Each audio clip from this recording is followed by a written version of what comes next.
नमस्कार। आर्यावर्त की कहानियां में आपका स्वागत है।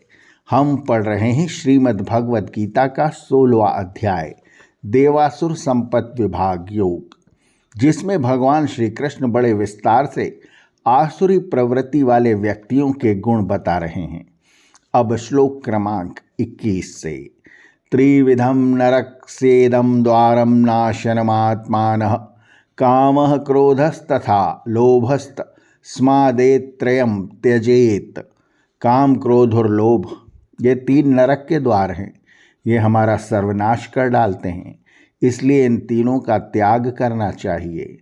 ऐतैर्वे मुक्तः कौन्तेय तमोद्वारैस्त्रिभिर्नरः आचारत्यात्मनः श्रेयस्ततो यति पराम गतिम। हे कौन्तेय, इन तीनों अंधकार या पतन की ओर ले जाने वाले रास्तों को छोड़कर जो मनुष्य वह आचरण कर लेता है जिसमें उसका भला हो, तो फिर वह उत्तम गति को प्राप्त करता है।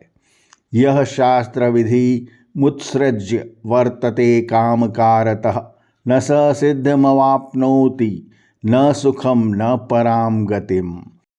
जो शास्त्रोक्त विधि छोड़कर मनमाना आचरण करने लगता है उसे न सिद्धि मिलती है, न सुख और न ही उत्तम गति प्राप्त होती है।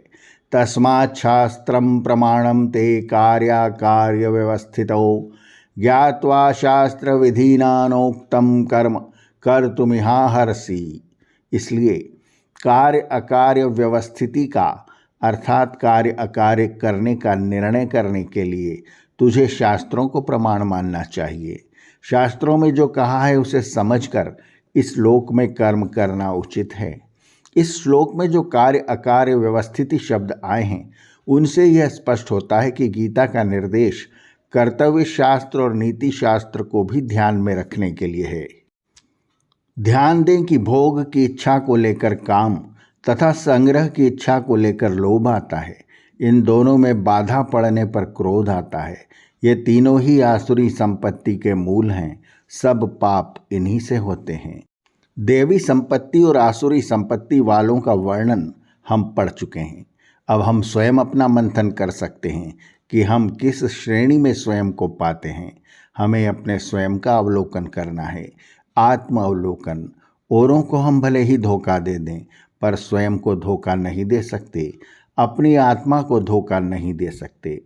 अगर हम अपने मानस का प्रतिबिंब स्वयं के अंतरतम रूपी दर्पण में देखने का प्रयत्न करें तो हमें अपना स्वरूप स्पष्ट दिखाई देगा। इसलिए श्रीमद् भगवद गीता के 16वें अध्याय का संदेश स्पष्ट है कि इन आसुरी गुणों से यानी काम, क्रोध, लोभ, मद, मोह आदि से रहित होकर अपने कर्तव्य पथ पर निष्काम भाव से समर्पित होकर आगे बढ़ें।